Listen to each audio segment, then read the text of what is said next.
akhirat. Akhirat yang abadi teman-teman. Akhirat yang abadi, kejar di sana. Walad darul akhiratul lahiyal hayawan, kata Allah. Darul akhirah, tempat akhirat adalah kehidupan yang abadi. Di akhirat kata Nabi SAW, kalau seorang mukmin masuk ke dalam surga, tidak ada capek, tidak ada capek, nggak ada gangguan orang, nggak ada sedih, nggak ada penyakit, nggak ada buang air besar, nggak ada buang air kecil. Makanan dan minuman yang dimakan ahli surga yang tidak dibutuhkan oleh tubuhnya akan keluar dalam bentuk keringat yang lebih wangi dari bau kasturi. Nggak ada lagi masa tua, nggak ada masa anak-anak. Semuanya berumur 33 tahun. Dan semua laki-laki akan kembali kepada poster ayahnya Adam 60 siku ke langit 27,5 meter. Dan semua perempuan kembali kepada poster ibunya Hawa 40 siku ke langit 17,5 meter. Nggak lebih ya daripada itu, dan nggak pendek nggak tinggi. Jadi teman-teman yang pendek nggak usah khawatir. Ini cuma dunia. Sampai orang beriman pun tahu kalau ada orang lahir dalam kondisi fisiknya luar biasa, matanya buta, telinganya tuli, tangannya, kakinya semua putus, gitu kan? Itu tetap bagi orang beriman punya nilai, karena itu cuma dunia. Begitu dia meninggal, jasadnya akan dimakan oleh tanah, sebagaimana sabda Nabi SAW, semua jasad kalian akan dimakan oleh tanah kecuali tulang ekor kalian, yang darinya Allah akan tumbuhkan kalian. Di akhirat ditumbuhkan jasad yang baru. Itu yang akan hidup bersama kita di surga atau di neraka, gitu kan? Jadi ini cuma dunia sebentar. Untuk apa dikejar, teman-teman sekalian? Ingat, Nabi SAW pernah keluar dalam hadis Bukhari dari masjid beliau, kemudian beliau menggambar kotak. Lalu beliau mengatakan, inilah kotak kehidupan manusia. Seperti meja ini misalnya, inilah kotak kehidupan manusia. Lalu Nabi SAW menggaris dari luar kotak, di bawah kaki beliau, digaris, dilewatin kotak ini sampai melewati kotak tengah, di depan, panjang. Lalu kata Nabi SAW, ini angan-angan manusia. Ini angan-angannya. Angan-angannya melampaui kehidupannya.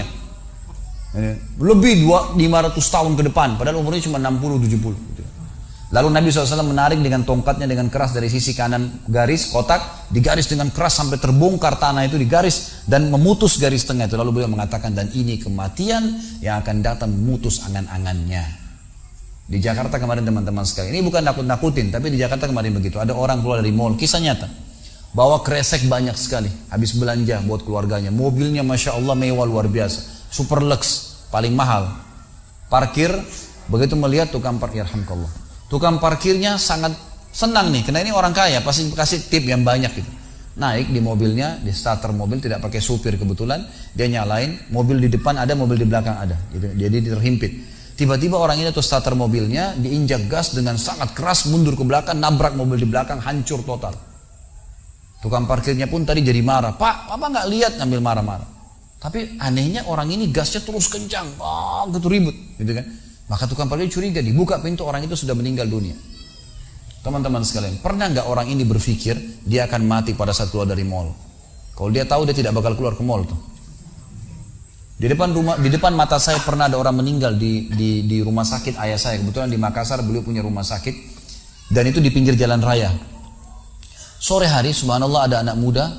Saya pas lagi di teras lantai 2 rumah ayah saya itu kelihatan jalan raya. Jadi kelihatan orang kejadian ini. Ada anak muda lagi pakai motor, waktu itu motor baru dia jalan. Jadi jalurnya 2 jalur gitu kan. Rupanya motor ini motor itu dari arah sana. Kemudian di sini ada mobil pick up yang pelan jalannya gitu. Ada mobil truk pelan jalannya. Di belakang ini rupanya ada mobil truk pelan, di belakangnya ada mobil pick up. Mobil pick up ini mungkin karena terganggu, dia bukan ngelewatin dari kiri, dia keluar ke jalur sebelah. Keluar, motor yang tadi lagi kencang, dia kayak sangka tabrak, meninggal di tempat.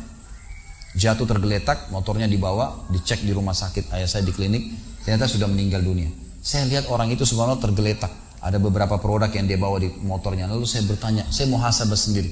Orang ini pernah berpikir nggak ya untuk keluar rumah tadi akan dia tabrakan, dia akan jatuh? Saya yakin tidak. Kalau dia berpikir dia tidak akan keluar dari rumahnya. Tapi begitulah ajal kalau datang teman-teman sekalian. Kalau datang tidak akan terlambat sesaat atau berkurang sesaat. Harus pahamin, gitu kan?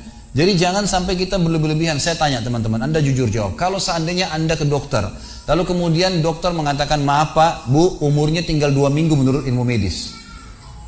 Ini ada penyakit parah, tinggal 2 minggu, dokter nggak bisa obatin lagi. Kira-kira orang yang seperti ini sudah divonis sama dokter akan mati 2 minggu lagi. Nggak ada lagi, sudah kankernya, sudah tumor segala macam di tubuhnya, sudah segala macam penyakit. Nggak bisa lagi hidup orang ini. Kemudian ada orang datang, temannya bilang, itu si Fulan ceritain kamu. Kira-kira dia masih mau ribut berkelahi? Itu orang tuh mau mengambil hakmu, masih mau mengebut lagi? Sudah semua? Enggak, sudah, aduh, enggak mau tahu. Ini 2 minggu lagi mati. Semestinya teman-teman enggak usah tunggu vonis dokternya. Siapa yang bisa jamin sekarang di masjid ini teman-teman ada dari tembok ini tiba-tiba malaikat maut, saya lihat antum tidak lihat, orang roh saya tinggal dikenang. Khalid Basalamah pernah ceramah, selesai. Dan anda juga bisa begitu setiap saat. Bagaimana orang bisa tenang nih dalam kemaksiatan kepada Allah sementara setiap saat malaikat maut bisa datang jemput dia dan ada hisab semuanya. Ini bahaya sekali. Baik, saya pernah mengadakan pelatihan teman-teman sekalian di masjid yang besar. Masya Allah mungkin seperti ini malah lebih besar. Lantai 2 juga seperti ini dan penuh. Di lantai 2 itu ada banyak ibu-ibu akhwatnya. Saya bicara masalah kematian selama 2 jam materi lengkap. Kemudian setelah itu sebelumnya saya bilang sama panitia tolong supaya lebih hidup suasananya, siapkan kebutuhan jenazah, meja, kain kafan, sama menyan-menyannya semua. Kemudian di sebelah masjid buatin liang lahat. Baik Ustaz, dibuatlah. Selesai saya ceramah 2 jam, saya bilang, Bapak Ibu sekalian, saya mau ajak anda 5 menit coba menjadi jenazah. Ada yang mau? Sempat ada yang angkat tangan depan saya. Kebetulan teman kita ini, saudara kita tukang batu. Adiknya dia kembar anak SMA sering ikut pengajian saya gitu. Dia hadir juga. Dia bilang, saya Ustaz. Baik, silakan. Pak, saya minta tolong satu hal ya. Kalau Bapak naik nanti di atas meja ini, dibungkus dengan kain kafan oleh panitia, tutup mata anda dan bayangkan anda sudah mati dan dengarkan apa yang saya ucapkan. Baik Ustaz, baik. Saya juga bilang sama panitia di atas masjid waktu itu, ibu-ibu, silakan kalau ibu mau coba, panitia tolong bantu. Saya sudah pandu waktu sebelum pengajian. Ringkasnya adalah dia naik. Subhanallah, begitu dia naik, Bapak Ibu sekalian, orang ini naik di atas meja, begitu tutup matanya dan ditempelin kain kafan di pipinya. Ini kain kafan asli kita beli. Ditempel di pipinya, langsung dia nangis. Nangis dia, terisak-isak. Lalu kemudian panitia taruh tangannya di dadanya, harus dibungkus gitu kan. Lalu saya bilang, Pak, coba renungin sekarang anda sudah mati dan hiruk-pikuk di masjid ini ada orang nangis. Kebetulan adiknya dia yang kembar ini murid saya duduk di sebelah kiri kanannya dan membayangkan benar kakaknya meninggal. Mereka betul-betul menangis gitu. Ada jemaah-jemaah juga yang lain pada nangis. Saya bilang hiruk-pikuk masjid ini yang sedang menangis, ada yang sedang ngobrol, ini anggap di rumah anda pada saat anda meninggal dunia. Dan anda tidak bisa protes. Gak bisa bilang saya tidak mau, jangan ribut, gak bisa lagi. Udah. Panitia pun menaruh tangan kanan di atas tangan kiri, kita nggak bisa protes taruh di dada. Dibungkus dengan kain kafan pun nggak bisa. Baik, Pak, bayangkan semua peluang amal saleh yang semestinya anda bisa kerjakan, sholat malam, sedekah bakti dengan orang tua, baca Quran, sholat berjamaah, yang anda sia-siakan dan anda menyesal kenapa tidak kerjakan sekarang.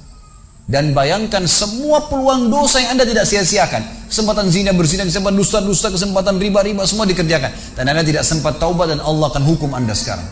Itu Bapak Ibu sekalian, saya tidak karang-karang dia sampai nangis-nangis Bapak ini. Terus dia nangis. Lalu saya bilang, tolong panitia, datangkan geranda jenazah. Didatangkan. Baik Pak, sebentar lagi kami akan angkat badan anda di geranda ini dan kami akan bawa anda ke liang lahat sebelah masjid. Diangkatlah dia. Saya bilang, Pak, renungin, resapi tubuh anda kesentuh dengan geranda ini. Ditutuplah lalu dipikul. Lalu saya pandu pakai mic, saya bilang, Pak, inilah detik-detik terakhir anda bersama kami. Terus sesalin perbuatan-perbuatan dosa yang anda pernah lakukan, peluang-peluang ibadah yang anda sia-siakan. Sampai tiba di luar masjid, saya turun ke liang lahat, saya buatin sendiri tanah, kemudian saya buatin gubernur, lalu diturunkan dia.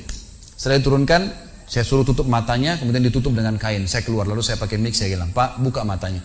Inilah rumah anda sekarang. Walaupun rumah anda 1000 kali 1000 meter di dunia, kembali ke 1 kali 2 meter. Ini tempat anda sekarang. Dan sebentar lagi malaikat akan datang menanyakan kepada anda pertanyaan yang anda sudah tahu. Selesai. Berapa mungkin sekitar hitungan detik. Ini semua proses kurang dari 5 menit teman-teman sekalian. Lalu saya bilang, buka. Dibuka kain tersebut. Lalu saya bilang, teman panitia bantu. Bapak ini keluar dia. Waktu dia keluar dari kuburan liang lahat itu teman-teman, sempoyongan. Kayak orang yang sudah pusing gitu. Keluar. Kemudian saya bawa ke masjid. Saya pegang tangannya masuk ke masjid. Duduk. Lalu saya kasih mic. Pak, tolong ceritakan pengalamannya kepada jemaah jadi jenazah 5 menit. Itu dia pegang mic, gemetaran. Ustaz, saya tobat. Saya durhaka sama orang tua. Saya nggak sholat. Saya begini. Ini dia lupain, ada ribuan jemaah depannya nih. Dia nangis-nangis. Sebutin semua kesalahannya. Semua pada banyak ikut nangis. Dia kayak orang ketakutan betul. Gitu kan. Baik, selesai. Saya panggil siapa lagi yang mau coba? 2, 3, 4 orang. Rata-rata semua begitu keadaannya. Gitu kan. Alhamdulillah mereka sadar seketika pada saat itu. Lalu kemudian saya bilang, penutupan, ada bahkan ibu-ibu yang coba di atas pingsan, ibu itu. Kita bukan nakut-nakutin, tapi memang saya praktekin. Lalu saya bilang begini, Bapak Ibu sekalian, sebagai penutup acara saya bilang pada saat itu, bahwasanya ini hanya praktek jadi jenazah. Tapi ini ya akan datang satu waktu Anda dibungkus kain kafan tidak bisa kembali lagi. Sekarang masih bisa kembali beramal soleh. Dan ini pernah diperingatkan oleh Hasan Basri rahimahullah. Beliau pernah ngantar jenazah diikuti oleh seseorang. Lalu Hasan Basri tanya, wahai fulan, kalau seandainya jenazah ini tiba-tiba hidup sekarang, apa yang dia kerjakan? Kata orang ini, tentu dia akan sholat, dia akan puasa, dia akan ngaji, dia akan kerjakan ibadah-ibadah. Kata Hasan Basri, kenapa? Dia bilang karena dia sudah mati, dia tahu nilainya ibadah itu. Kata Hasan Basri, yang kau ucapkan benar, tapi yang di depan matamu ini tidak bisa hidup lagi. Kamu sekarang masih hidup, kerjakan seperti dia kalau dia hidup. Jangan tunggu itu, gitu kan? Ingat teman-teman, pujian teman, ancaman teman, atau orang sekitar kita, hanya sepanjang lidahnya. Kamu hebat ya, kamu kaya ya, kamu gagah ya, kamu cantik ya, sepanjang lidahnya demi Allah. Mau apa itu? Apa yang mau direbut? Orang-orang setengah mati sholat malam sejam, 2 jam, besok ceritain ke orang hanya butuh pujian sepanjang lidah dia. Untuk apa? Teman-teman yang suka riak nih, saya ajarin caranya gampang. Ada caranya gampang. Kalau Anda besok pagi mau cerita kepada teman-teman Anda di kantor atau tempat, saya sholat tadi malam, sholat malam, gak usah tunggu besok pagi setengah mati, ngantuk-ngantuk nanti malam bangun. Jam 2 malam sebentar datangin rumah teman yang jadi target, ketok pintunya, nih saya mau sholat, lihat ya. Selesai, gitu kan. Untuk apa nunggu besok setengah mati, gitu kan. Gak ada gunanya riak, pujian orang sepanjang lidahnya, jangan, gitu kan. Gak ada gunanya. Jadi teman-teman sekalian, sadarilah mati akan datang dan jadilah seperti Bilal radhiyallahu anhu, sahabat Nabi yang mulia, waktu ditanya, "Ma ra'yuka bil maut?" Apa pendapat Anda dengan kematian? Kata beliau, "Marhaban bil maut." Selamat datang kematian. Apa yang saya mau takutin? Apa yang dia mau takutin kalau selama hidupnya dari bangun tidur sampai tidur semua ketaatan? Pastilah terbalik, orang rindu, gitu kan? Orang mukmin itu rindu. Waktu terjadi perang Yarmuk tahun 14 Hijriah. Waktu itu dipimpin oleh Khalid bin Walid dengan di situ di dalam pasukan ada Sa'id bin Zaid. Sa'id bin Zaid salah satu yang dijamin masuk surga. Teman-teman bisa nonton serialnya di website di www.khalidbasalamah.com, ada serial sahabat. Saya ceritakan di situ ceritanya. Jadi kata Sa'id bin Zaid, waktu kami berhadapan dengan pasukan Bizantium, Romawi, Nasrani ini, mereka jumlahnya 120.000 orang, dipimpin oleh pendeta-pendeta dengan salib-salib yang besar dari emas. Lalu mereka memukul pedang-pedang mereka di perisai mereka sambil melantunkan yel-yel mereka sehingga membuat kami pun sempat nyali kami ciut, gitu kata Sa'id bin Zaid. Lalu subhanallah datanglah Abu Ubaidah bin Jarrah, pimpinan perang yang lain, mengatakan, ya, muslimin beginilah, begitulah, semangatlah, pahala jihad disampaikan. Lalu tiba-tiba ada satu orang yang membakar semangat kami. Satu orang, dia datang mengatakan, wahai Abu Ubaidah, pimpinannya, wahai Abu Ubaidah, saya sekarang sudah tidak sabar, mau mati syahid, saya mau masuk sekarang ke sana. Gitu kan. Ada pesanmu untuk Rasulullah SAW? Ada pesan tidak untuk Nabi? Saya sudah tahu saya akan mati nih. Kata Abu Ubaidah, sampaikan salam kami dan kami memperjuangkan agamanya. Orang itu pun masuk ke musuh sendirian, menembus musuh tersebut sampai mati syahid. Kata Sa'id bin Zaid, suatu saya lihat semangatnya orang tersebut dan tahu yakin dengan janji Allah benar, maka saya loncat dari kuda saya lalu saya tunduk, kemudian saya membaca Allahu Akbar, lalu saya menyerang musuh. Semenjak itu rasa takut saya hilang dan akhirnya kami memenangkan peperangan.